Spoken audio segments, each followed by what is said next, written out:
करवा दिया कि दूसरा रोग आप लोगों को मैं कंप्लीट करवाने जा रहा था, वो था हीमोफीलिया रोग। और हीमोफीलिया रोग से संबंधित सामान्य जानकारी प्लस इसकी जेनेटिक्स आप लोगों को मैंने सॉल्व करवा दी है।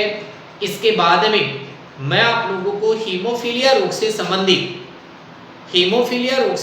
क्वेश्चंस सॉल्व करवा रहा था, जिसमें आप लोगों को यहाँ पर मैं प्रॉपर क्वेश्चंस लिखवा रहा हूँ।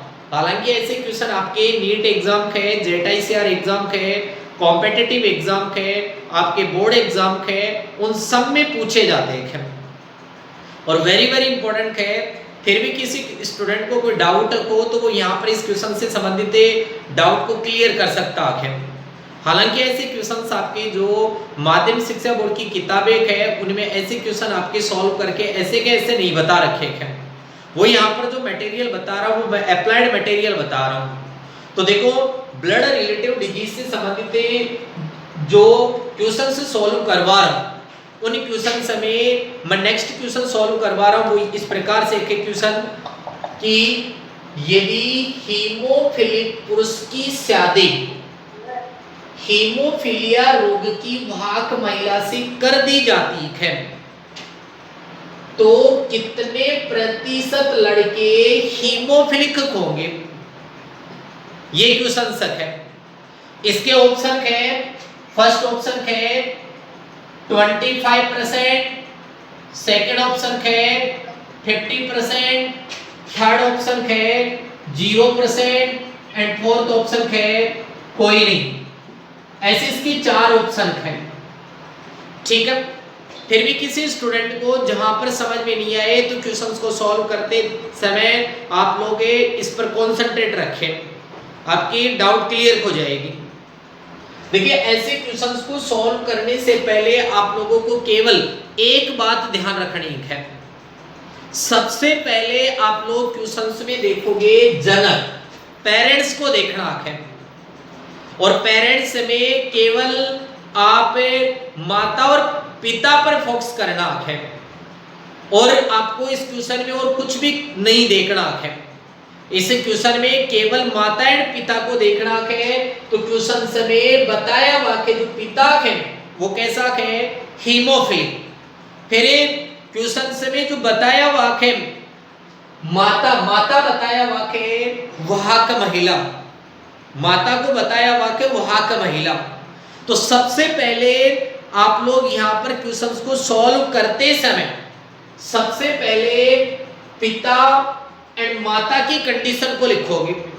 यहाँ पर देखो, पिता के हीमोफिलिक पुरुष, हीमोफिलिक पुरुष है। इसके बाद में माता की बात करें तो माता के वाहक महिला, इनको बोलते हैं जनक, पेरेंट्स बोला जाता है। इनको बोलते हैं जनक, पेरेंट्स बोलते हैं।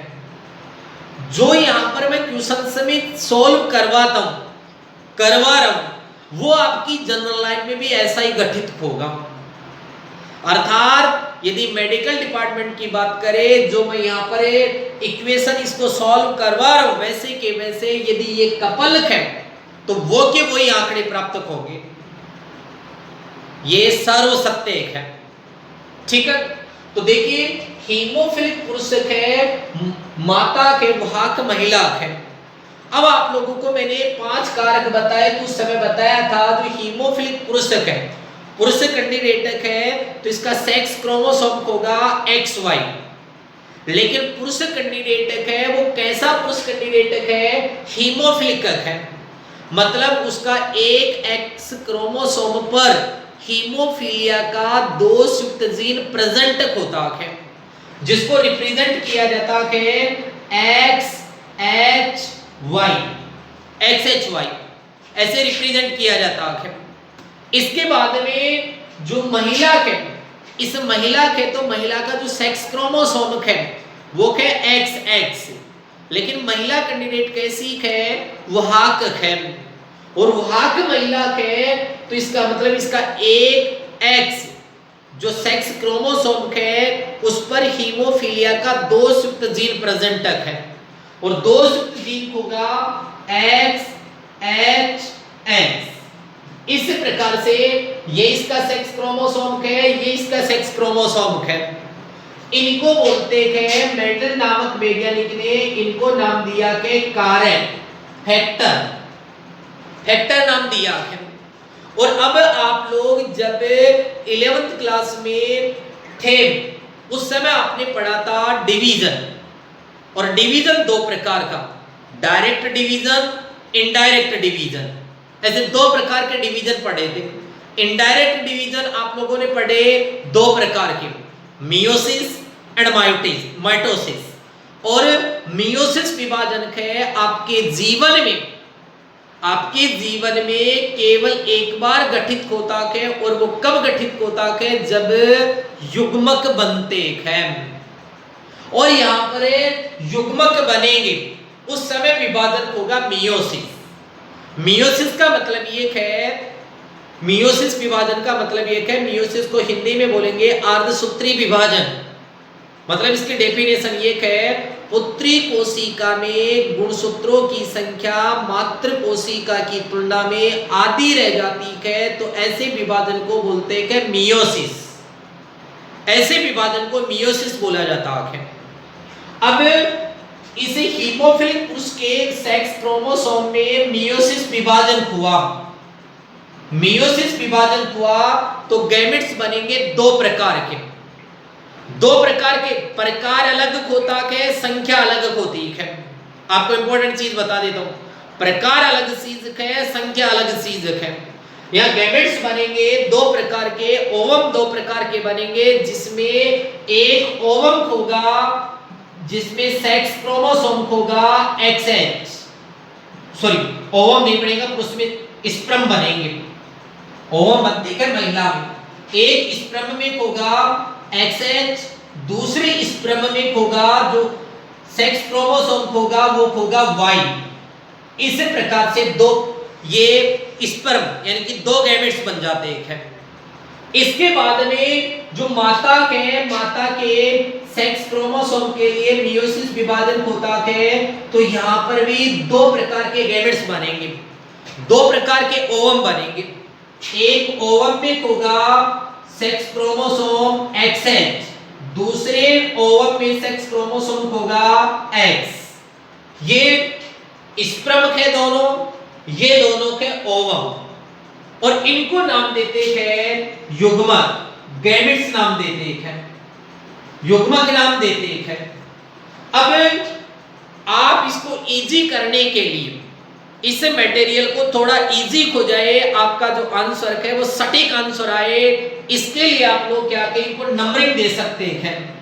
इसको नाम दे सकते हैं नंबर 1, इसको नाम दे सकते हैं नंबर 2, इसको नाम दे सकते हैं नंबर 3, इसको नाम दे सकते हैं नंबर 4। ऐसे नंबरिंग दे सकते हैं।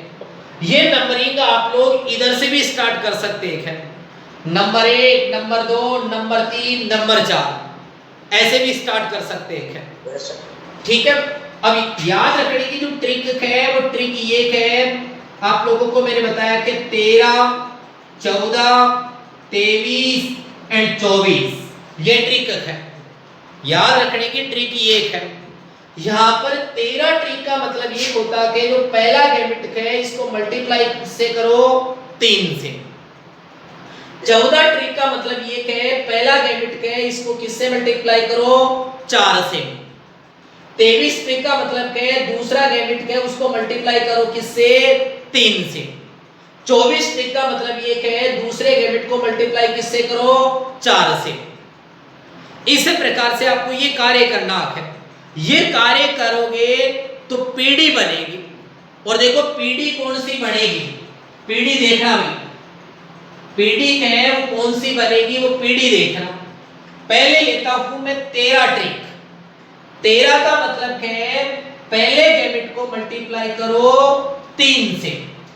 पहले गैमेट को 3 से मल्टीप्लाई किया तो संतति के जो क्रोमोसोम XX ये संतति बनेगी। संतति ये फीमेल खोगी या मेल खोगी? संतति खोगी फीमेल। कैसी खोगी? फीमेल खोगी। लेकिन फीमेल है वो फीमेल सामान्य है या कोरियर है या फिर हीमोफिलिक है? हीमोफिलिक है। ये है हीमोफिलिक लड़की, संतति बनेगी हीमोफिलिक लड़की, उत्पन्न होगी हीमोफिलिक लड़की। इसके बाद में मैं थोड़ा ऊपर लिख देता हूं, ये पहले गैमेट को 3 से मल्टीप्लाई किया तो संतति में x XX, ये संतति फर्स्ट संतति बनती है। और संतति के दोनों क्रोमोसोम पर हीमोफीलिया का दोषयुक्त जीन प्रेजेंट है तो ऐसी संतति को बोलेंगे हीमोफिलिक, हीमोफिलिक लड़की, हीमोफिलिक लड़की बोलते हैं। ठीक है।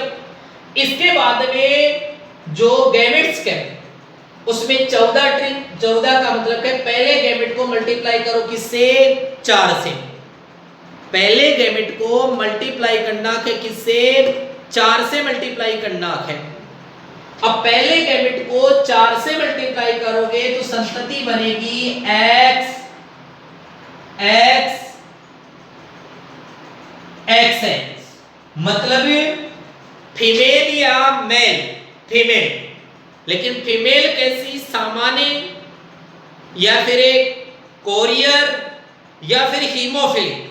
तो ये संतति बनेगी वाहक। ये है कोरियर वुमन है, वाहक लड़की है, वाहक लड़की। इसके बाद में है दूसरे 23 ट्रिक, 23 का मतलब दूसरे को मल्टीप्लाई करो 3 से तो ये होगा x H Y। ये है संतति कैसी? मेल या फीमेल? मेल है। मेल है तो ये कौन सी है? नॉर्मल है या कोरियर है या हीमोफिलिक है? तो ये है हीमोफिलिक मेल है, हीमोफिलिक लड़का, हीमोफिलिक लड़का। फिर आ जाती है 24 ट्रिक। 24 का मतलब है दूसरे को मल्टीप्लाई करो किससे? 4 से तो संतति होगी x Y। अब ये संतति कैसी? मेल या फीमेल? मेल। लेकिन कैसी? नॉर्मल या कोरियर या फिर हीमोफिलिक? तो ये है नॉर्मल, ये है सामान्य लड़का। इस प्रकार से ये 4 संततियां उत्पन्न होती है। जो ये आपको मैंने क्वेश्चंस में कपल लिखवाया है, इस कपल से उत्पन्न होने वाली 4 संततियां कौन कौन सी हो गई है? एक है हीमोफिलिक लड़की, दूसरी है वाहक लड़की, तीसरा है हीमोफिलिक लड़का, चौथा है सामान्य लड़का। इस प्रकार से 4 संततियां हैं। अब क्वेश्चंस में क्या पूछा गया है वो आपको देखना है। देखो क्वेश्चंस में पूछा गया कि यदि हीमोफिलिक पुरुष की शादी हीमोफीलिया रोग की वाहक महिला से कर दी जाती है तो कितने प्रतिशत लड़के हीमोफिलिक होंगे? यहां पर आप लोगों को संपूर्ण पीढ़ी ना देख करके केवल किनको देखना है? लड़कों को। केवल किनको देखना है? लड़कों को देखना है। और लड़कों को देखोगे तो लड़के इसमें कितने हैं? 2। लड़के कितने हैं? 2। और दोनों लड़के हैं वो अपने आप में कितना परसेंट? 100%। अपने आप में दोनों लड़के कितना परसेंट है? 100% तक है। और दोनों लड़कों में से एक लड़का कैसा है? हीमोफिलिक है। एक लड़का 2 में से कैसा है? हीमोफिलिक। दूसरा लड़का कैसा है? सामान्य। एक लड़का हीमोफिलिक, दूसरा है सामान्य। अब एक लड़का हीमोफिलिक है, इसका मतलब 100% का आधा कितना हो जाएगा भाई? 50%। इसका मतलब इसका सही आंसर क्या हुआ? 50%। ऐसे क्वेश्चंस आपकी एग्जाम में पूछे जाते हैं। रटने वाला कोई मटेरियल नहीं है, समझ में आता है तो आप एग्जाम में सॉल्व कर लोगे, समझ में नहीं आता है तो एग्जाम में सॉल्व नहीं होने वाला है। एनीवन चाहे आप कैसे भी रटे, रटना नहीं है इसको। केवल और केवल जिस स्टूडेंट के समझ में आ रहा है वो इसको सॉल्व कर लेगा, जिसके समझ में नहीं आ रहा है वो सॉल्व नहीं कर पाएगा। और आपके जेट एग्जाम के, नीट एग्जाम के, आईसीआर एग्जाम के, जनरल कॉम्पिटिटिव एग्जाम के, उनमें इस टाइप्स के क्वेश्चंस पूछे जाते हैं। और आपकी किसी गाइड विशेष के, आपकी माध्यमिक शिक्षा बोर्ड की किताबें हैं, उनमें आपको ऐसे सॉल्व करके बताया हुआ नहीं है, फिर भी आपको मैंने बता दिया है कि आपको इस क्वेश्चंस को ऐसे सॉल्व कर सकते हैं। फिर भी किसी कैंडिडेट को कोई डाउट हो तो वो यहाँ पर मेरे से क्लियर कर सकता है। ठीक है, यहां तक कि डिटेल में किसी स्टूडेंट को कोई प्रॉब्लम है क्या? कोई प्रॉब्लम नहीं है। ठीक है, ऐसे क्वेश्चंस को ऐसे सॉल्व करना है। देखो एक क्वेश्चन और सॉल्व करवा देता हूं, उसके बाद में आगे का रोग आप लोगों को मैं कंप्लीट करवाने जा रहा। क्वेश्चन से लिखो भाई आप लोग और सॉल्व करके बताना है। क्वेश्चन से लिखना है। क्वेश्चन से लिखो, यदि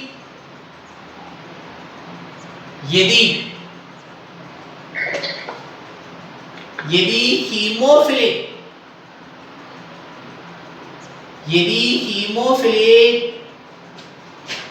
पुरुष की शादी, यदि हीमोफिलिक पुरुष की शादी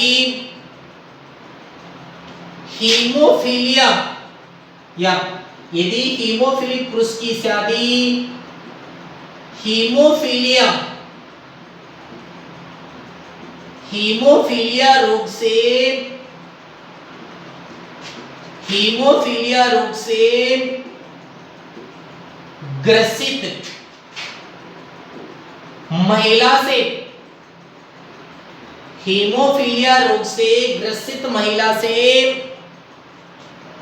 की जाती है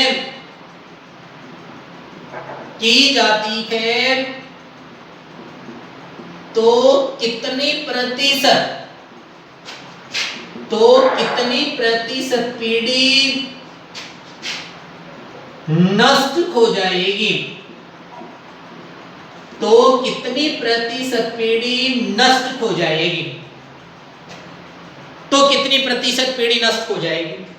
ऑप्शन बता रहा हूं भाई, 25% second option, 50% third option, 75% fourth option, कोई नहीं।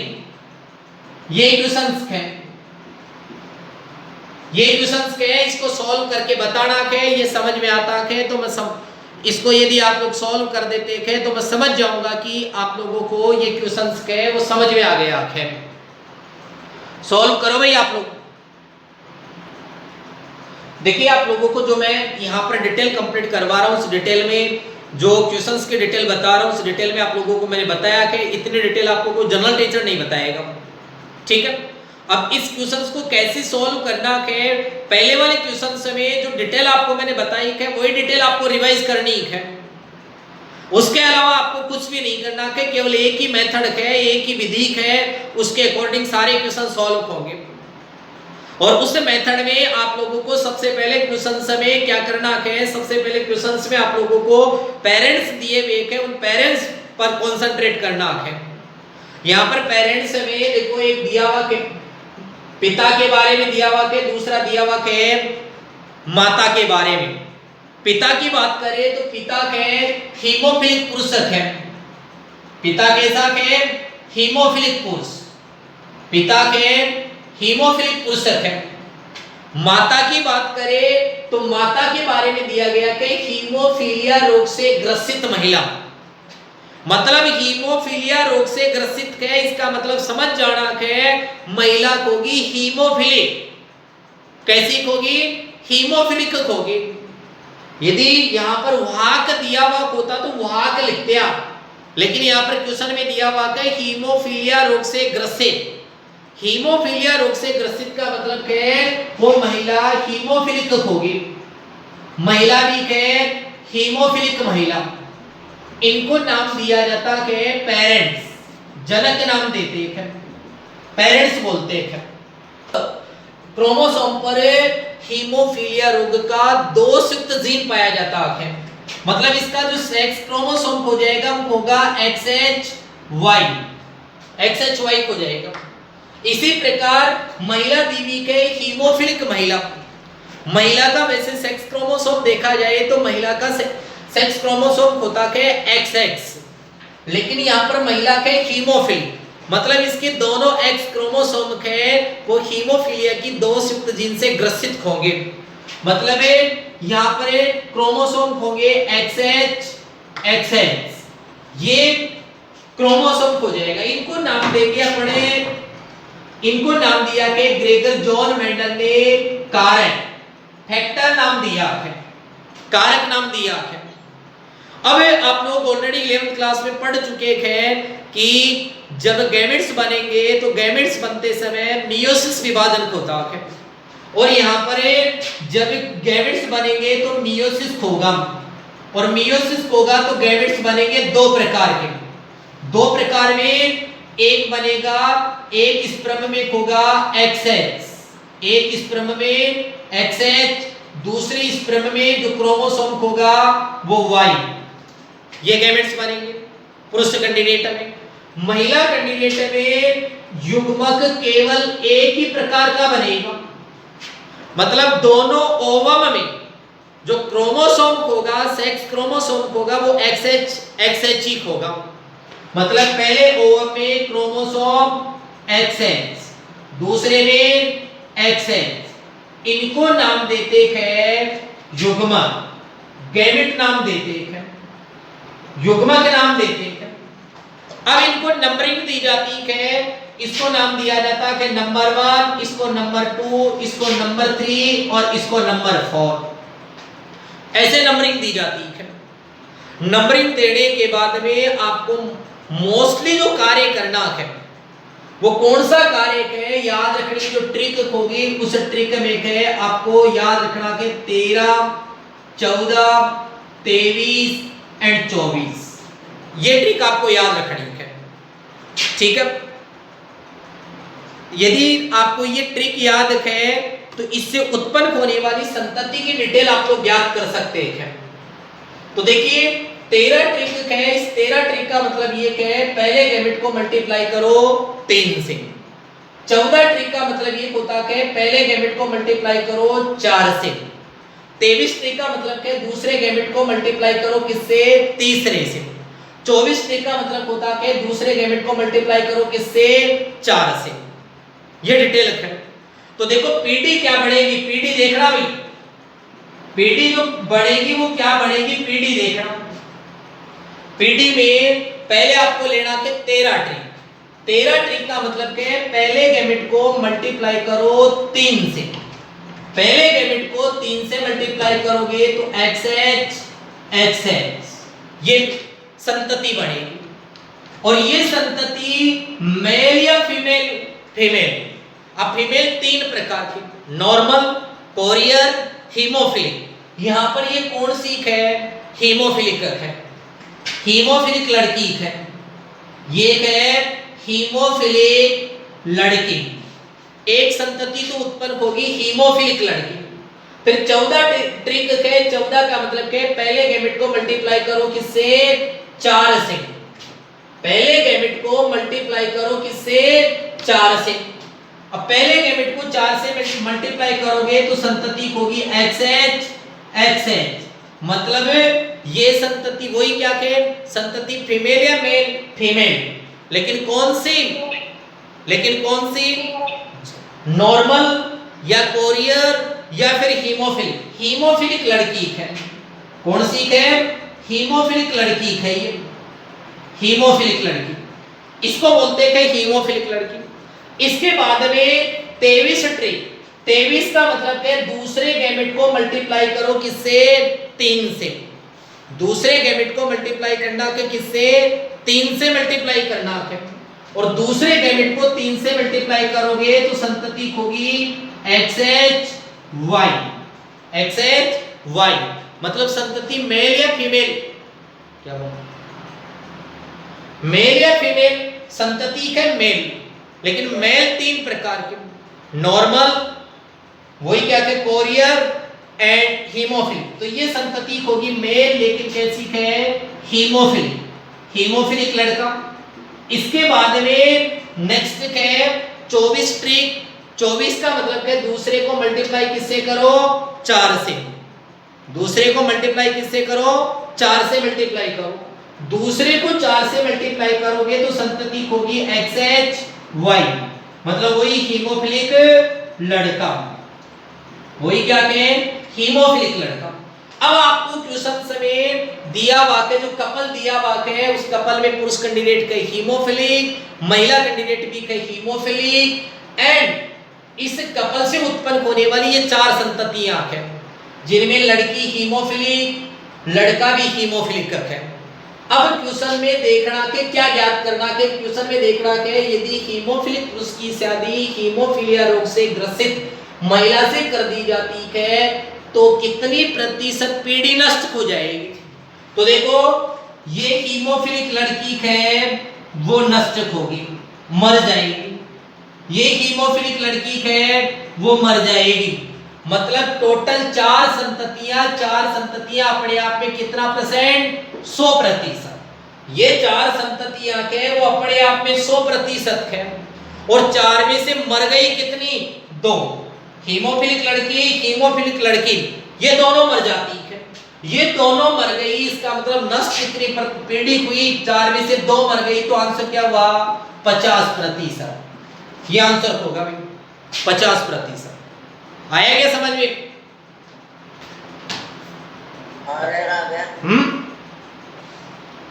गया क्या समझ में? किसी स्टूडेंट को कोई प्रॉब्लम हो तो पूछ लेना भाई। यदि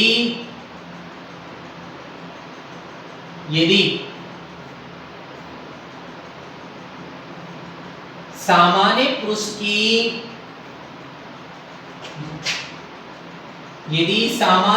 की शादी हीमोफीलिया रोग की वाहक महिला से कर दी जाती है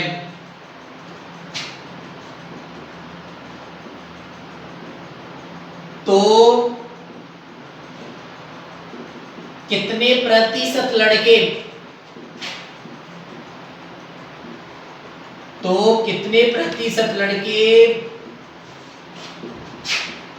हीमोफीलिया रोग के वाहक होंगे। तो कितने प्रतिशत लड़के हीमोफीलिया रोग के वाहक होंगे? पहला ऑप्शन है 25%, सेकंड ऑप्शन है 50%, थर्ड ऑप्शन है 75%, फोर्थ ऑप्शन है 0%। करो, सॉल्व करो भाई।